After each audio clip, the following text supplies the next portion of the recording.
सम्माननीय कैप्टन योगेंद्र सिंह भारतीय सेना सेवानिवृत्त अधिकारी हैं, जिन्हें कारगिल युद्ध के दौरान 4 जुलाई 1999 की कार्रवाई के लिए उच्चतम भारतीय सैन्य सम्मान परमवीर चक्र से सम्मानित किया गया।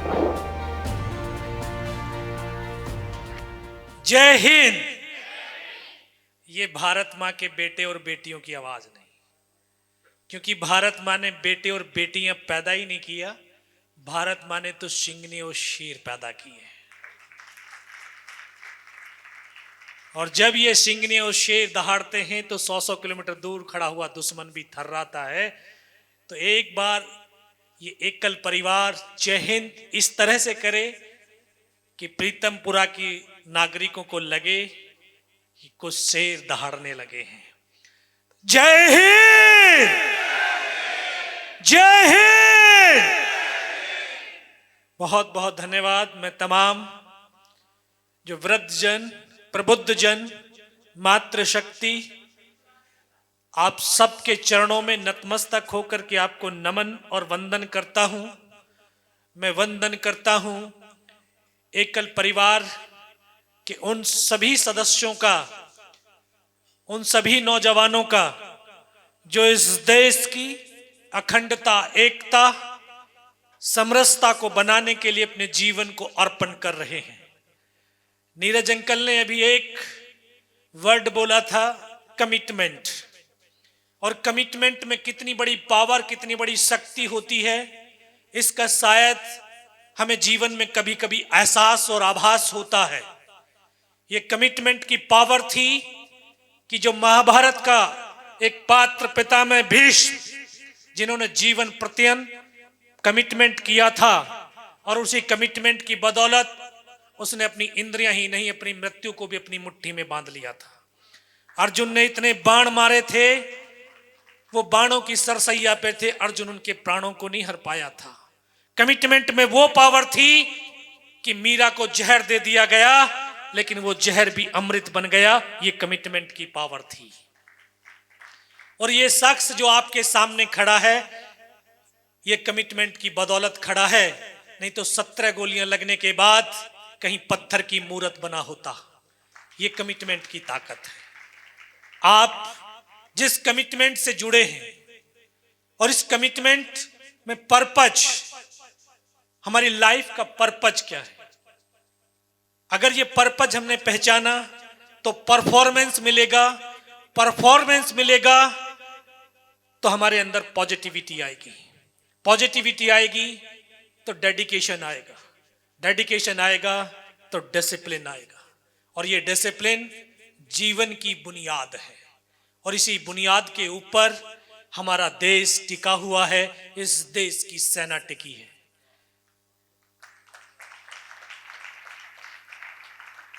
और ये आते कहां से? शिक्षा से, संस्कार से। इस राष्ट्र की जो मिट्टी है, सच में वो मिट्टी नहीं है, वो मां का आंचल है। दुनिया में 200 से ज्यादा राष्ट्र, मुल्क हैं, लेकिन इसी राष्ट्र, इसी भूखंड को हम मां कहते हैं, भारत मां कहते हैं। और कितने बड़े सौभाग्यशाली हैं।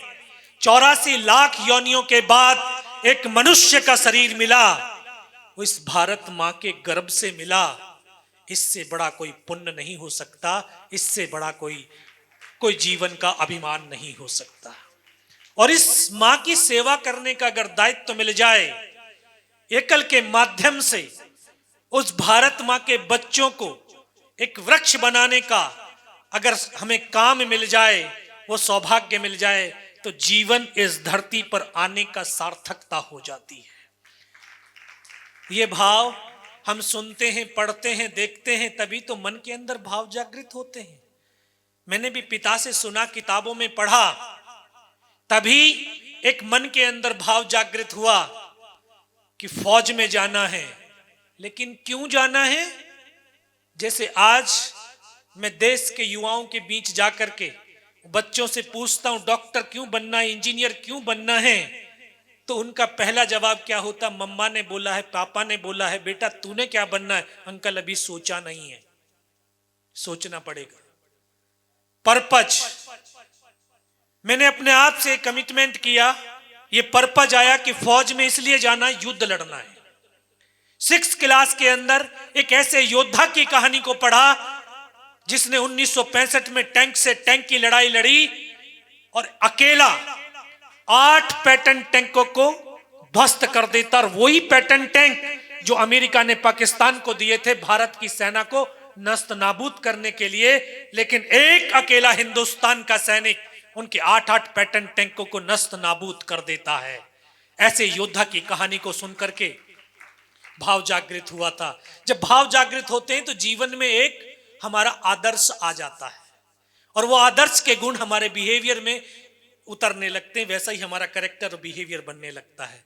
तो मेरा जीवन का आदर्श वो 21 साल का नौजवान जो 1971 में टैंक से टैंक की लड़ाई लड़ता है और एक पाकिस्तान की स्क्वाड्रन, एक स्क्वाड्रन में 14 टैंक होते हैं, 14 टैंकों को नस्त नाबूद कर देता है और वो भी मां भारती की गोद में सो जाता है। मेरे साथियों, इस देश को और इस सेना को गर्व तो तब हुआ जिस पाकिस्तानी कमांडर ने उसका टैंक को उड़ाया, वो उस मां के चरणों में आकर के झुक करके प्रणाम करके इस हिंदुस्तान की मां को कहता है, मां तूने बेटा नहीं एक शेर को पैदा किया था। जानते हैं उसका नाम? नहीं जानते होंगे। कौन? नहीं। सेकेंड लेफ्टिनेंट अरुण क्षेत्रपाल। सेकेंड लेफ्टिनेंट अरुण क्षेत्रपाल इसी यहां गुड़गांव में अभी वो रहते हैं, उसके बड़े ब्रदर। वो मेरे जीवन का आदर्श था। उसको जीता रहा, पढ़ता रहा, खेतों में खलियानों में काम करता रहा। मात्र 16 साल की उम्र में फौज में भर्ती हुआ और फौज की ट्रेनिंग आग की तप्त भट्टी होती है, तप्त भट्टी। और हम जब आग की बात करते हैं, आग जलाती नहीं है, आग पिघलाती है। हमारे भाव और भावनाओं को ऐसे परिवर्तित करके हमें एक राष्ट्र का सैनिक बनाती है। और राष्ट्र का सैनिक 140 करोड़ हिंदुस्तानियों का विश्वास और भरोसा होता है। जब वो बदन पर वर्दी पहनता है तो वो वर्दी कोई मामूली कपड़ा नहीं है, वो लाखों करोड़ों सैनिकों के खून से पावन और पुनीत वो वर्दी है।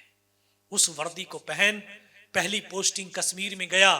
आज एहसास होता है गया नहीं था, मुझे तो मेरे परमात्मा ने वहां पर भेजा था। क्योंकि हम सपनों को आंखों से देखते हैं, आंखों से नहीं, सपनों को दिल से जिया जाता है। और जब सोल से, उस आत्मा से जीते हैं तो वो तो आत्मा परमात्मा का अंश होती है।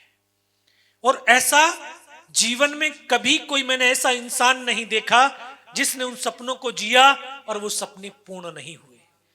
अभी मैं कुछ दिन पहले यह DTU में था, दिल्ली टेक्नोलॉजी यूनिवर्सिटी। उनके वाइस चांसलर प्रदीप शर्मा जी, उन्होंने बचपन में फौज के ऑफिसर का सपना जिया था और अभी 10 दिन पहले उनको ऑनररी कर्नल का उपाधि धारण दी है। तो सपनों को जीना आत्मा से, तो मुझे परमात्मा ने इसलिए वहां पर भेजा क्योंकि जिन सपनों को जी करके मैं बड़ा हो रहा था उस धरती पर भेजा। क्योंकि हम इन आंखों से सिर्फ उतना देख सकते हैं जितना देखा जा सकता है, लेकिन हमारा परमात्मा तो हमारे जन्म से मृत्यु तक के जीवन के पथ को देख लेता है। उस धरती पर बड़ा युद्ध होने वाला था, तो बड़े युद्ध को लड़ने से पहले छोटे युद्धों का हिस्सा बनना बहुत जरूरी था, ताकि जब बड़े युद्ध के मैदान में जाएं तो ये पैर न लड़खड़ाएं, हाथ न कपकपाएं, बल्कि एक बड़ी चुनौती के सामना डट करके कर सकें और जीत को सुनिश्चित कर सकें। उस कश्मीर की धरती पर 1990 से आज तक हिंदुस्तान की फौज दहशतगर्दों के साथ, उग्रवादियों के साथ, मिलिटेंटों के साथ एक युद्ध लड़ती चली आ रही है। और अभी 22 अप्रैल को उन्हीं आतंकवादियों ने हमारे 28 भारतीय निर्दोष लोगों को उनकी हत्या कर दी, धर्म पूछ करके। मैं उनको ये कहता हूं कि एक सच्चे हिंदुस्तानी की आंखों में आंख डाल करके धर्म पूछने की कोशिश करना, तेरा जबान नहीं खुलेगी, उससे पहले हिंदुस्तान के सैनिक की गोली तेरे हलक में पार चली जाएगी। ये ताकत रखता है हिंदुस्तान का सैनिक। उस पे लड़ता रहा, समय व्यतीत हुआ। वर्ष 1998 में आया जब भारत और पाकिस्तान दोनों ने परमाणु परीक्षण किया। तत्कालीन प्रधानमंत्री माननीय अटल बिहारी वाजपेयी, उनको आभास हुआ, एहसास हुआ कि दोनों ही मुल्क बारूद के ढेर पर आकर के खड़े हो गए। छोटी सी भी नफरत की चिंगारी पूरी मानवता का विनाश कर सकती है। तो उन्होंने शांति का पथ अपनाया। ये सच है, जब शांति होगी तो उन्नति और प्रगति होगी।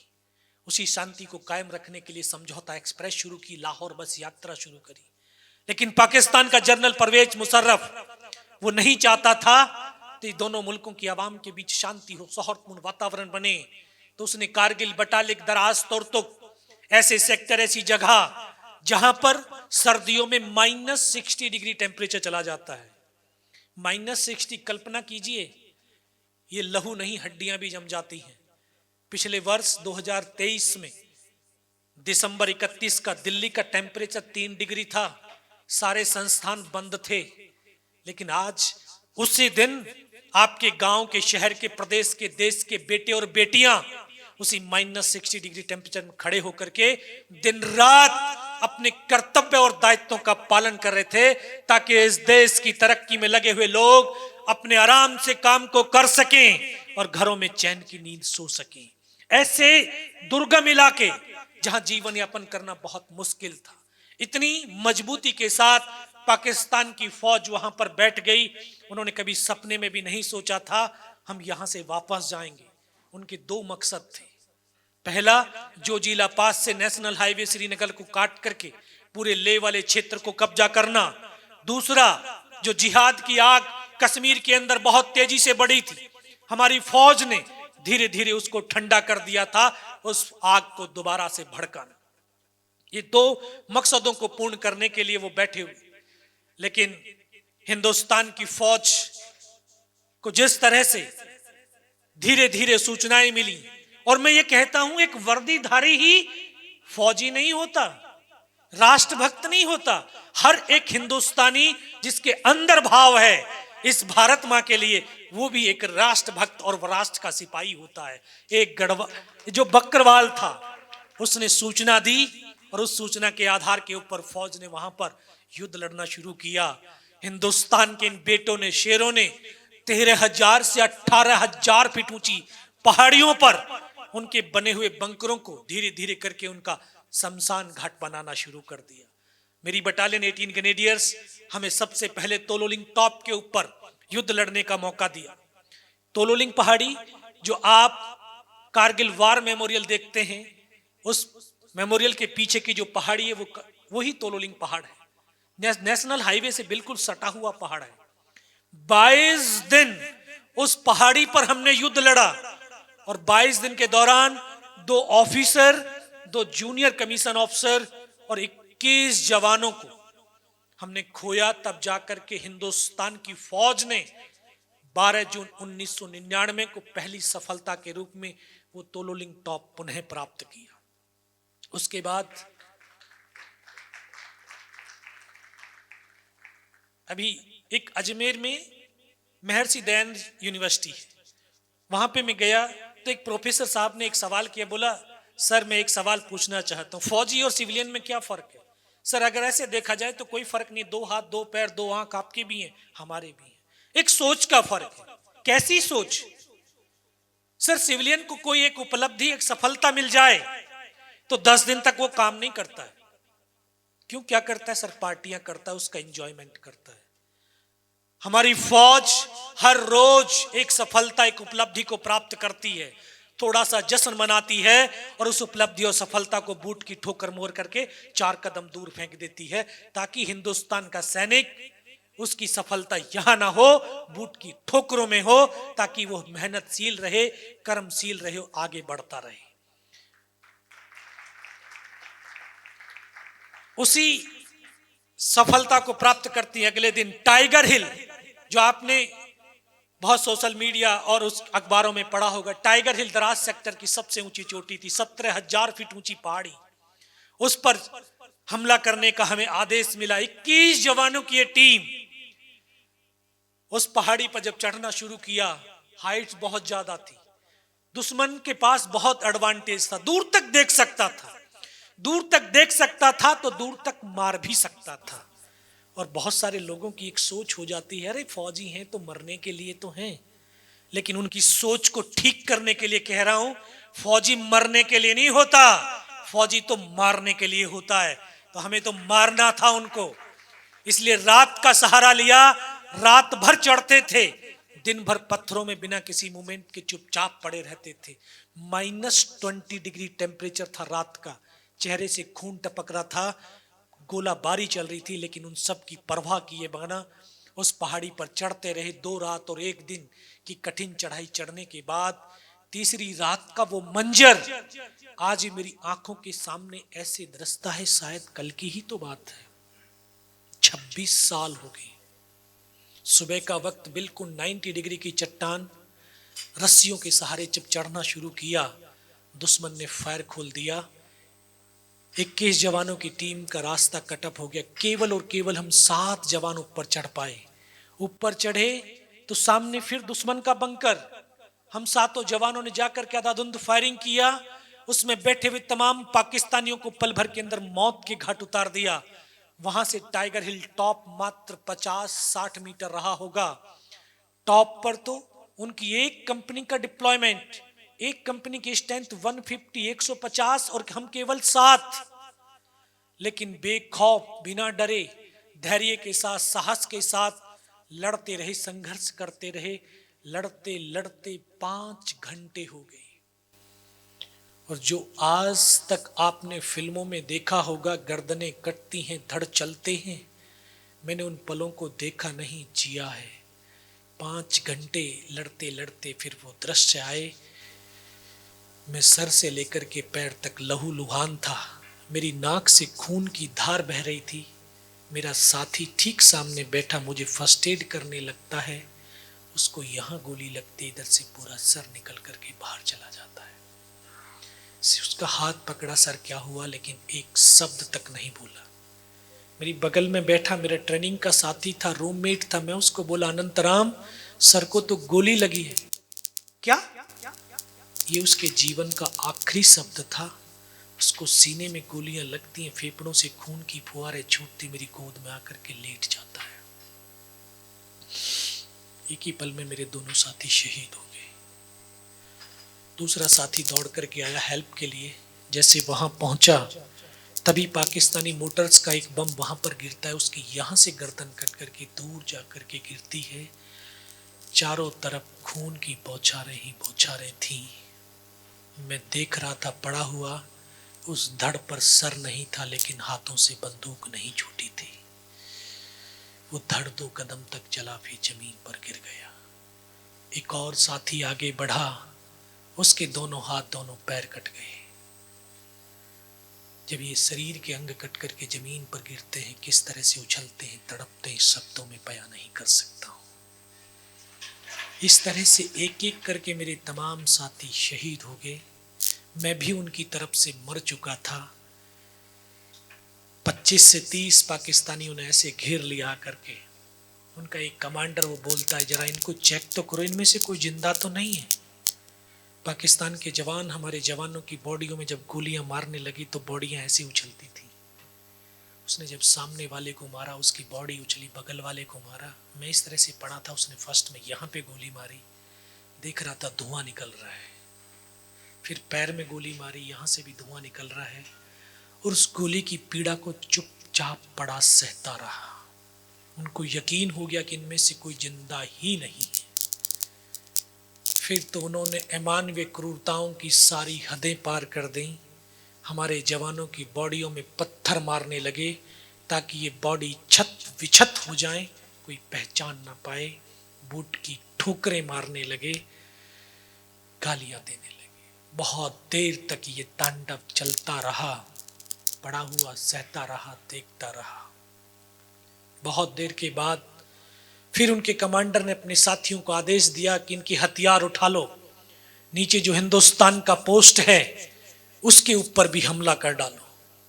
बस हमले वाली बात जब मेरे कानों तक पड़ी तब लगा, योगेंद्र आज तो पूरी टीम खत्म हो जाएगी। बस तब एक परमात्मा से एक अरदास, एक प्रार्थना करी कि मुझे सिर्फ इतने जिंदा रख दे, मैं अपने साथियों तक सूचना दे सकूं। वो आए, दोबारा से गोलियां मारने लगे। जब नजदीक आया तब अपने आप से कमिटमेंट किया, तब अपने आप से विश्वास जागृत किया कि अगर इसने सर और सीने में गोली नहीं मारी ना, चाहे मेरे हाथ पैर दोनों ही काट करके क्यों ना ले जाए, मैं उफ तक नहीं करूंगा और मैं जिंदा भी रहूंगा। आज उसी विश्वास से जिंदा खड़ा हूं।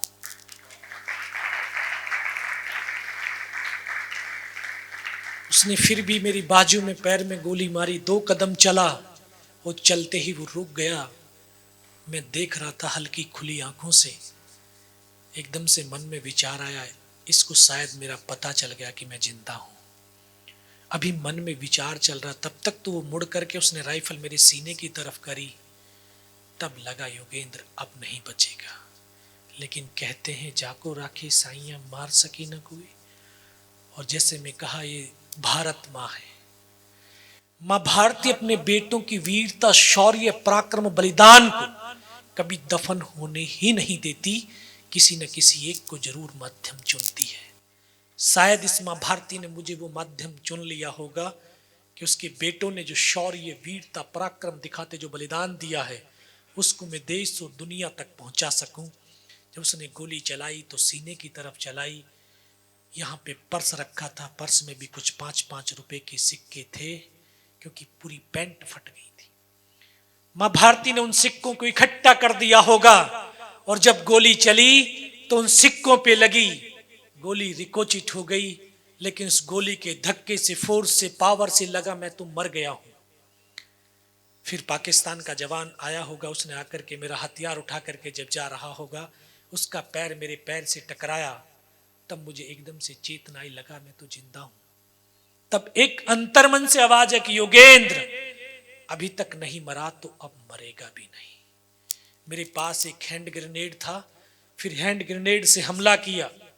जो पाकिस्तान का जवान हमारे हथियार उठा के जा रहा था, उसका सर उड़ा मेरे ग्रेनेड से। वो आकर के ऐसे गिरा। उस धमाके से पाकिस्तान के जवानों में खलबली मची कि इनमें से कोई जिंदा है। कुछ बोले जिंदा नहीं, नीचे से रीइंफोर्समेंट आ गई है। वही एक मौका था मेरे पास। मैंने दोनों हाथों से उसकी राइफल को उठाने की कोशिश करी, लेकिन इस हाथ की तो पूरी हड्डी निकल के बाहर थी, सिर्फ कंधा कंधा हिला।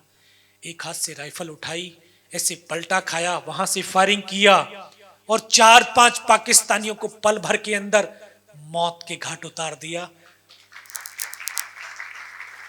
फिर उनके पैर उखड़ गए, हौसले पस्त हो गए। वहां से वो भाग खड़े हुए।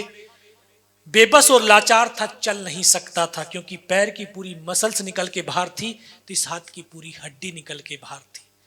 हड्डियां जब आपस में टकराती थी तो असहनीय पीड़ा होने लगी। इस हाथ को उठाया, पीछे कमर पे फेंका, बेल्ट में फंसाया। एक हाथ से रोल करता, खिसटता, रेंगता, फायर करता हुआ 4-5 मीटर तक आगे गया। और 4-5 मीटर जाने के बाद देखता हूं सामने तो उनका लंगर चल रहा है, उनके लिविंग टेंट लगे हुए, उनके वेपनों की डिप्लॉयमेंट है। वो सब कुछ देखता रहा, वहीं पर पड़ा रहा और वो वहां से भागते रहे। बहुत देर के बाद फिर एक पागलपन छाया। फिर विचार आया, योगेंद्र नीचे जाना है, साथियों को बचाना है। हिम्मत टूटने लगी थी। फिर हिम्मत को जोड़ा, बटोरा, फिर खिसटता खिसटता उन साथियों तक आया जहां पर वो शहीद हो रखे थे। फिर मन में ख्याल आया, देख इनमें से कोई जिंदा तो नहीं है। आकर के देखने लगा तो किसी का ये सर फटा हुआ बाहर था, तो किसी का सर कटा हुआ था, किसी के फेफड़े निकले हुए थे, तो किसी के पूरे अंग कटे हुए थे। अभी एक सज्जन मुझसे बात कर रहे थे, कह रहे थे कि वो जज्बा क्या होता है, क्या वो शक्ति होती है कि इस अवस्था में भी आप वहां लड़ते रहते हैं। हमारा जो साथियों का आपसी संबंध होता है वो माँ और बच्चे जैसा होता है। घर में बच्चे हैं और घर में आग लग जाए, माँ बाहर है, तो माँ कभी अपने आप को ये नहीं सोचेगी कि मैं जल जाऊंगी, वो घर में कूद जाएगी अपने बच्चों को निकालने के लिए। तो एक फौजी अपने साथी के लिए अपने आप को कुर्बान कर देता है। ये 19 साल का लड़का जिसकी 2 साल की सर्विस 17,000 फीट ऊंची पहाड़ी पर वहां पे पड़ा हुआ, जिसको ये पता नहीं था हिंदुस्तान किधर है, पाकिस्तान किधर है, जाना है तो कहां जाना है। बस रोता रहा, बहुत देर रोया। शायद जीवन में आप भी कभी रोए होंगे, किसी लालचवश नहीं, अपने भगवान के प्रति प्रेमवश जो रोया होगा उसको भगवान के साक्षात दर्शन भी हुए होंगे।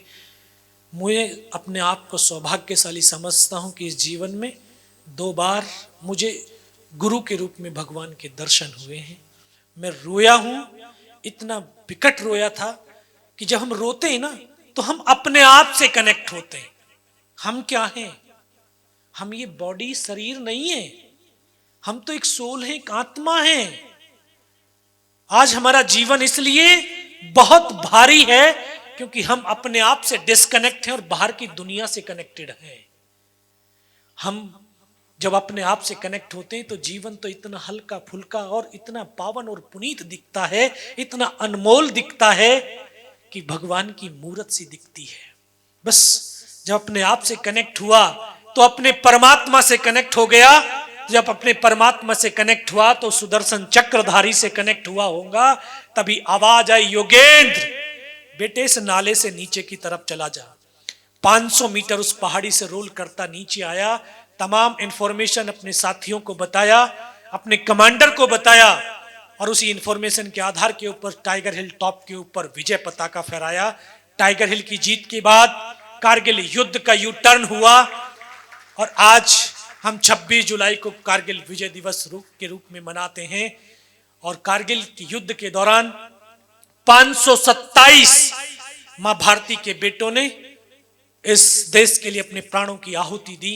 मैं 16 महीने दिल्ली बेस हॉस्पिटल में रहा और 16 महीने के ट्रीटमेंट के बाद वापस भारतीय सेना में गया। 25 साल सेवा की। अभी 31 दिसंबर 2021 को सेवानिवृत्त हुआ हूं, लेकिन अपने कर्तव्य और दायित्वों से निवृत्त नहीं हुआ हूं। मेरा जीवन इस राष्ट्र को समर्पित है। मैं एकल को भी ये कमिटमेंट करता हूं कि मैं इस एकल के लिए अपने आप को समर्पित करता हूं। और मैं पुनः आप सबका हृदय की गहराइयों से आभार व्यक्त करता हुआ सिर्फ 2 लाइन कहकर के अपनी वाणी को विराम देता हूं।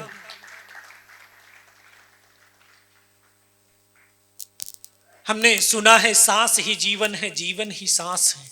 हम जानते हैं 1 मिनट में कितनी बार सांस लेते हैं? कितना सर? 40 बार। तो 10 साल की भी उम्र मुश्किल है। फिर हम 1 मिनट में 15 से 17 बार सांस लेते हैं, जब हमारी औसतन आयु 65 से 70 वर्ष है।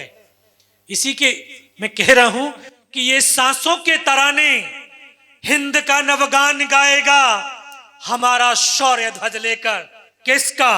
इस एकल के युवाओं का, एकल के साथियों का, कि हमारा शौर्य ध्वज लेकर वो चंद्रयान गाएगा। हमारे प्राण माता भारती के पक्ष समर्पित हैं। हमारे लहू का हर कतरा हिंदुस्तान गाएगा, हिंदुस्तान गाएगा। जय हिंद, जय भारत। बहुत बहुत धन्यवाद। मैं रिक्वेस्ट करूंगा अपने चेयरमैन ट्रस्ट बोर्ड से एक बार इनका सम्मान करें। और एकल परिवार में इन्होंने अपनी हाजिरी दी है और ये अपना कर्तव्य निभाएंगे, कमिटमेंट दी है। आए, एक युद्ध ये ऊपर सीमा पे लड़ते हैं, एक युद्ध एकल गांव में लड़ रहा है।